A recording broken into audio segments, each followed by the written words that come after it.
Yeah, what's up, everybody? Uh, Doing this video today, dealing with the Biden situation. But don't be dismayed, people. Today actually was a good day. Biden snubbed the black community day one. Why did he do this?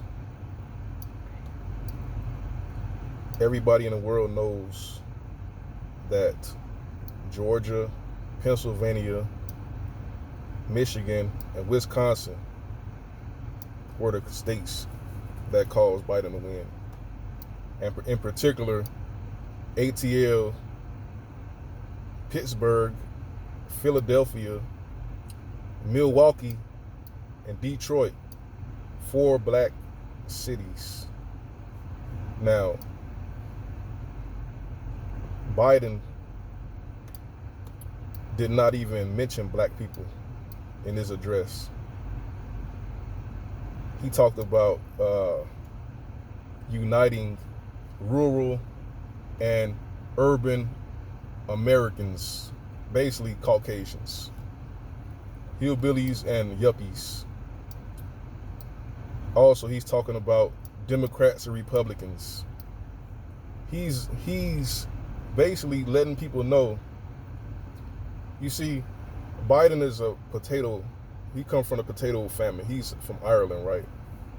And the history of Ireland, they always were subjected to the British. They were subjected by the British. And for hundreds of years, possibly thousands of years, they were subjected to black people, black nobles in Scotland and in England, the United Kingdom. They was always oppressed by black people, right? Now, because the black people in America is solely responsible for Biden's victory, this hurts Biden. It hurts his ego because his whole career was based on oppressing blacks. Nobody knows why he hates blacks so much, but he knows his history. He knows the history of America also. So he knows the black people always been his oppressor. So when his position of power, he became the oppressor of the blacks. Now, most people listening to this, they say, you talking crazy, you don't know what you're talking about. But I will say this. Biden wanted to put Rahm Emanuel in a position of his cabinet. The blacks came to him and told him, no, you can't do that.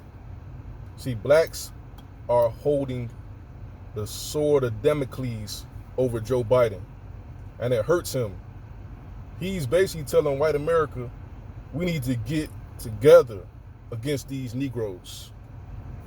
In so many words. He can't do what he want to do, but he can snub you. And he don't realize that a lot of the black people who actually sacrificed to make him president, I mean the ones who did illegal activity, the ones who committed the fraud, pulling suitcases from under tables, pulling up with dump trucks full of votes. Also, the ones who actually voted for him, they was hoping that on day one, he would acknowledge them. He would mention them and thank them. Even Trump, on his last day, he thanked people that helped him. He thanked them in word and deed because he pardoned Lil Wayne and Kodak Black. See, Trump is loyal. He knows that business is about loyalty and trust. He lives in Florida. Kodak Black is in Florida. Trump is good in Florida because of what he did for Kodak Black. Can't nobody deny that's like undisputed.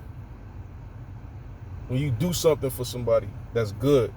When you free people from prison, that's one of the greatest things. Like in the Bible, if you read the Bible, I think in the book of Revelations, they say the prisons will be opened and the prisoners will be set free in the last days.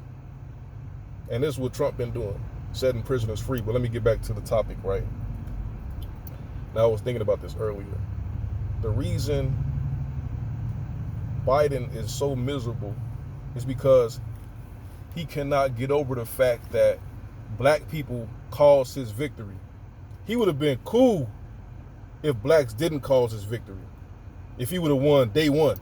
If it wouldn't have took 10 days for him to get elected, and he could have thanked the people that he wanted to thank, which was the Latinos. He wanted to thank the Latinos, but the Latinos turned out in droves for Trump. The people he wanted to thank. He wanted to thank the white community in Pennsylvania, not Philadelphia. He wanted to thank Scranton, but Scranton went to Trump. See, the man, like when you get a victory, and the victory you got is not from your own volition, it's from the people that you hate. This is worse than him losing. So today, by him being a small, vindictive little man, I could tell he's a small man because he's a small character person because he has no legacy. The man's been in office for 50 years, but there's nobody that he actually could come forward and say he helped me. He has no pictures of him shaking a hand with a black person in 50 years. Or he got some now. He went down to George Floyd family. But I'm talking about, what about in the 70s, the 80s, the 60s? You hated blacks. You never would have thought in a million years that the people that you hated the most would be the cause of your success. And because you refuse, because you know that they have the power over you, they have something over you. Also, they have the goods because they know about the fraud. You scared to death they're going to release the evidence, the black people. So they have the sword of Damocles. That's what that means. Impending doom over the king's head. That you just scared to death. This is your way of rebelling. Like, this is Biden's way of rebelling against his black lords. See, he's under a lordship right now. He doesn't have control over his life. That is Kamala Harris. See, but because he's such an idiot, instead of him acknowledging the black community and thanking them for helping him become president, he totally ignored their total existence. Like, all the theories that we've been hearing from, what's his name, the economist Claude Anderson, about benign neglect. This is personified benign neglect.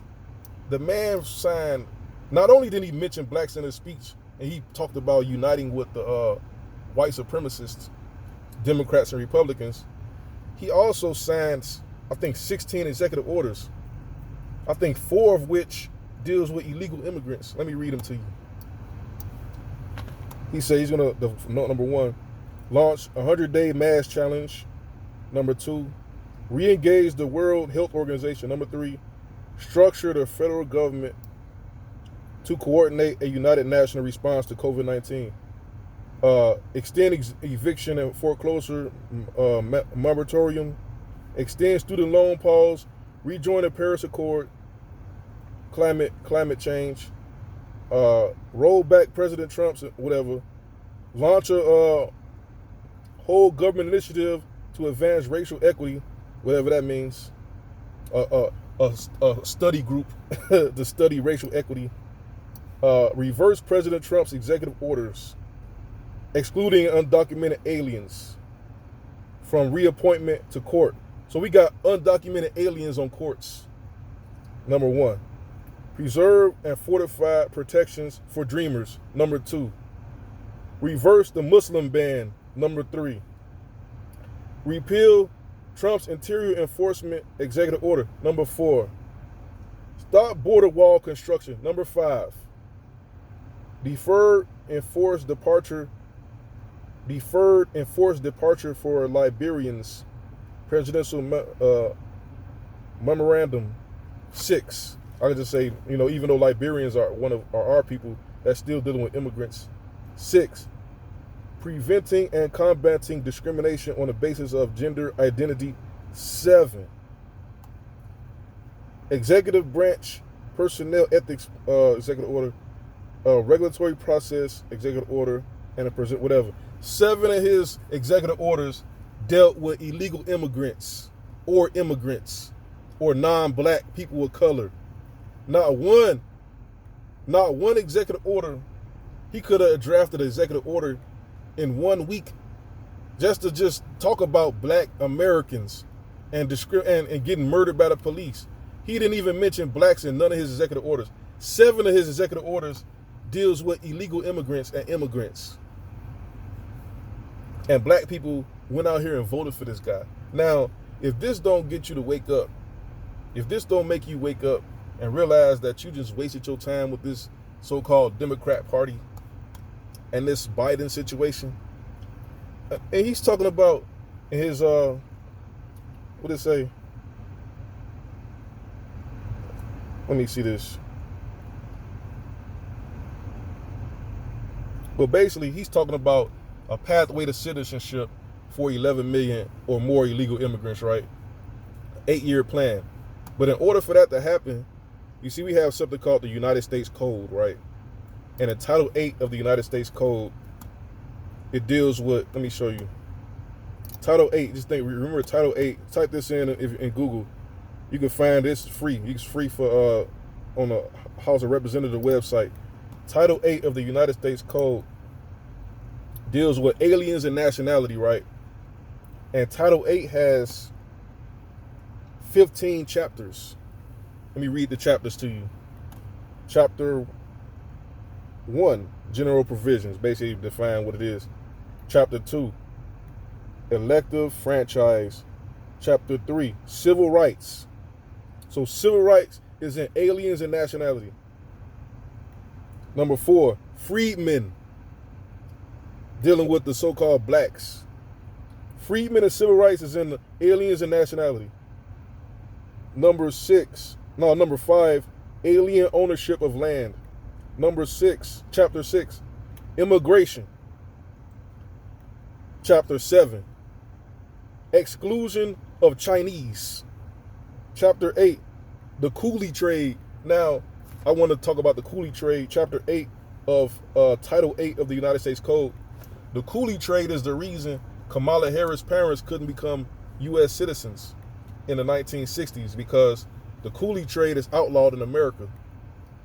According to the United States Code, Chapter 8 of Title 8. Let me read the coolie trade. Let me type that in. It's really simple. Now, Kamala Harris' family are coolies, meaning they're East Indians and Asians. They claim it was repealed. Let me type this in. It's not. I read it. Type this in. They trying to hide it. Here you go. Coolie trade. So they got it hidden. The coolie trade is hidden. It's a 1974, but Kamala Harris was born in the 60s. Her family couldn't become citizens because a lot of people from Jamaica are actually Chinese and East Indians. And they was not allowed to become U.S. citizens. They was not allowed to live here. And that's why they had to go to Canada. She became a citizen because of the 14th Amendment. Okay, Chapter 8, the coolie trade, which they hide, it's hidden. They don't even show it. They don't even show it. They got it hidden. They got nothing on it. Nothing on the coolie trade, because that's Kamala Harris, the East Indians. And she's talking about bringing 500,000 East Indians here. And she's not even talking about nothing about the black people. Talking about she a AKA. Hold on. Nationality, that's Chapter 11. Chapter 12, immigration and nationality. So 3 of these chapters I see deals with immigration. Chapter 14. No, actually 4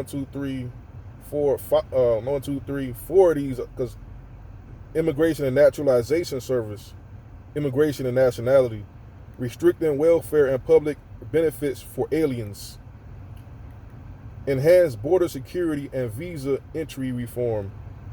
And this is, yeah, these must be something Trump added. Talking about they can't get nothing. Now, in order for Biden to actually accomplish giving 11 million illegal immigrant citizenship, they will have to come to Title 8 of the U.S. Code and reform all of this. And you will have to actually tell the people who came legally, who got naturalized, who actually were students, who came here with visas and got married to a person, you're going to diminish their whole thing, because they actually did it it was very difficult for them to get citizenship. And you just going to grant 11 million people You got to go in here and enhance all of these chapters dealing with nationality, immigration, nationality. It's nothing here dealing with illegal immigrants. And you will have to actually make something illegal legal. And the so-called U.S. Code allegedly deals with positive law.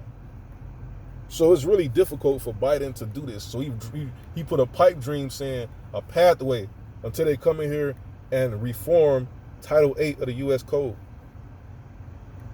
Say restricting welfare and public benefits for aliens. U.S. Code.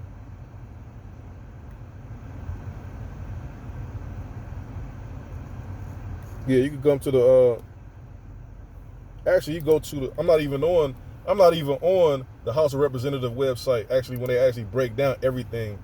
I'm just dealing with Cornell Law School. They just have like the titles, but they don't really break down in detail. So you got to go to the House of Representatives website to actually get the actual U.S. Code and read each one, especially the one dealing with the coolie trade, the East Indians that were shipped here to be slaves for the British in the 1800s. Well, Biden, he is really under the duress because he can't do what he want to do, but he can say what he want to say, and he can not say what he don't want to say to buck blacks, to cause blacks to feel bad. But he don't realize they didn't really change the U.S. Code to include illegal immigrants as citizens and naturalization. It's a process. And you still got in the U.S. Code the Chinese Exclusion Act and the coolie trades being abolished and all of these different nationalities. You still got the Monroe Doctrine who dealt with stopping illegal immigration or immigration in general. So you got to go in here and change all of these laws and vote on all of these laws and rewrite the entire Title 8 in order for you to somehow make something illegal legal. It's not like marijuana.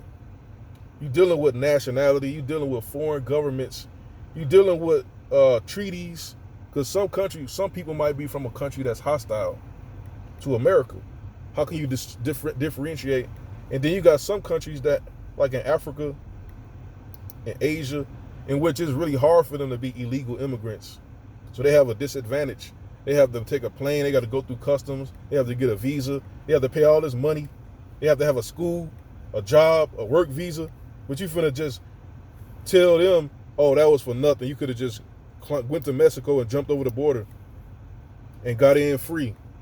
So it's going to backfire. You're going to have a lot of fallout from all of these other groups of people who had to go through the rigorous trials to become a citizen. The test they got to take, getting married for 3 years. So Biden just basically calls himself the so-called black vote, which is a good thing because I know blacks are let down. And this is another thing I want to talk about. What Biden reminds me of. I got a few minutes to talk about it. So one of my favorite movies is Rocky V. And in Rocky V, Rocky's retired. He's a retired champion, right? And his son was getting bullied in school. But a vagabond showed up at Rocky's front door saying, I want to get trained by you. I'm going to respect you. I admire you. So Rocky saw himself in this young dude and started training him. And Rocky saw another chance for him to taste the ring and taste the glory. But his son was getting bullied and he needed to learn how to learn how to fight. And he was asking Rocky to help him. And Rocky said, forget you, go to the side. Just ignored his own son to help this dude, right? Taught this dude everything he knew, how to fight, everything. And when this dude actually went and became champion, when he was at the podium to thank everybody, he thanked everybody except Rocky. And the media say, what's wrong with you? You just a clone, you a bum. Because they was mad that he didn't thank Rocky, the only reason he became champion. And Rocky sitting at home looking salty, looking bogus. And his family looking at him like, he told you, tried to tell you. He was a scumbag. And because the media hounded this guy about him not thanking Rocky, he actually went to Rocky's house and tried to fight Rocky, the one who trained him and taught him everything he knew. Now, that Biden is dangerous, right? Because people are not going to let Biden get away with not thanking blacks and not signing out one. He out of 16, 15 executive orders, 7 went to illegal immigrants. Not one dealt with black people specifically. Nobody's going to let this guy, of course the media will, but in the back of people's minds, this is like a snub of the extreme degree. And when people hound Biden about him owing black people, he's going to try to attack blacks like that guy did Rocky. He's going to come with a vengeance. You know, the dude came, used us like a side chick, but a person used a side chick to get the chick that they really want. That's what black people was. Biden really wanted the immigrants and a white supremacist. He only used blacks because it was beneficial and necessary. But when he got in, he showed you, I don't know you. We need to unite with the rural whites and the rural Americans. And 7 of executive orders is for immigrants. Nothing for blacks. Not even a mention. Not even an honorary mention. All the fools in ATL that talking about Biden, all you celebrities who did all that dirt and supported this dude, you didn't even get an honorary mention. But Trump pardoned Lil Wayne and Kodak Black on the same day. Trump actually came with peace offerings. Like, what did Biden offer us? Like, when you want to get a person's approval, say you want to get a king's approval, like when they came to King Solomon, they came with gifts. See, Trump came to black people with gifts, offerings. Biden didn't offer us anything. He didn't come to, even right now, no, not even a mention of you. The sole reason he's in office right now. And we're the only reason Kamala Harris is even able to be a citizen, because she's benefiting off the 14th Amendment. And she benefited off the black women who voted for her. And they all, or the black woman still has hope because they think Kamala Harris is going to be president and she's not going to do nothing for them. But right now, all the people that have faith in Biden, all the black people who thought he was going to even acknowledge your existence, Claude Anderson has been proven 100%. This is total benign neglect. This is vindictive. This is his cry to his white supremacist brethren that he's really under duress and under control of the black lordship. He's really their peasant, like the days of old, you know. He put himself in this position because he don't have a rapport with black America. That's why they forced him to choose a black Greek, Kamala Harris, who took a pledge to whatever their pledge is. The black Greeks has her. She belongs to them. See, they under a lordship right now. And by him benign neglecting blacks and not doing that one executive order, this is his way of rebelling against the blacks and fighting back because they have domination over this dude. That's why you don't see Rahm Emanuel nowhere. And the blacks, because they don't really have 11 million illegal immigrants as citizens, because they will have to go and adjust the whole U.S. code, which is impossible to include illegal immigrants without upsetting all the other immigrants who are not illegal, who will oppose this. Now, this is like, he's not going to get those 11 million voters. So he's in a rock and a hard place. The only hope for him is to retrieve and unite the whites against the blacks. But this is all I got to say. This was just a snub, and y'all should be happy that he snubbed you this way the first day, because you're able to readjust and recalibrate and focus on yourself. We really need, actually, I'm going to talk about this more. The only thing that I saw in that executive order that was good was about the Liberians. Now, we need to actually, the black people in America need to normalize relations with Africa. We need to build real relationships with especially the nations that our people started, which is Liberia and Sierra Leone. Instead of talking about going to Nigeria and visiting and touring, we have actual countries with our blood is there. Our own people are there with presidents, with whole governments that we need to work with and assist and have like dual citizenship or trade and tourism, dual tourism, in which they come here, and we need to try to get them citizenship, get the Liberian people and the Sierra Leonean people, we need to get them citizenship because they descended from America. A lot of them descended from America. And I'm going to talk about that more. And I don't like how a lot of people are trying to get the blacks to discriminate against the African people, and the Caribbean people. I don't like that. That's ridiculous. We need to, because they have whole governments. They have a whole separate sovereign government, and plus they're our people. It'll be in our best interest to build working relationships, not friendly relations, with our people from the other parts of the world, dealing with trade, dealing with resources, cultural exchanges. We can help with the infrastructure, the technology, the medicine. It's a lot of things that we could help the people over there with. It's not going to do any good just trying to isolate ourselves from the people over there, because there's a lot of wealth and resources in Africa that we should have access to, and we should be able to, like Garvey. Garvey whole movement was out uniting the black people from Europe, America, Caribbeans, and Africa, and do trade and cultural exchanges and build and help each other and build industries. And we could still do that. And right now, because we don't have an ally in no Democrat, Biden ain't gonna do nothing for you. All he caring about is undermining blacks, because they have the sword over his head and they have power over him. He became a Irish peasant, like of the days of old, under black lordships and the black nobility. And this hurts him more than anything, that he's in his position right now. He has to kowtow to the black elites. And Kamala Harris also has to kowtow to them, you know. But the black elites, their agenda is not the same agenda as our agenda. Because if it was, they'll be telling us and building relations with our people from other parts of the country, now other parts of the world.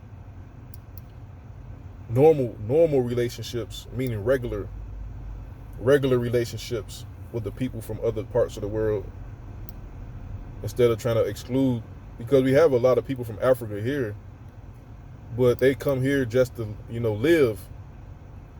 We need to have relations in which we actually do business and trade and deal with the governments of those countries to try to get citizenship and try to help build the countries up. But I'm talking too much. Let me stop this.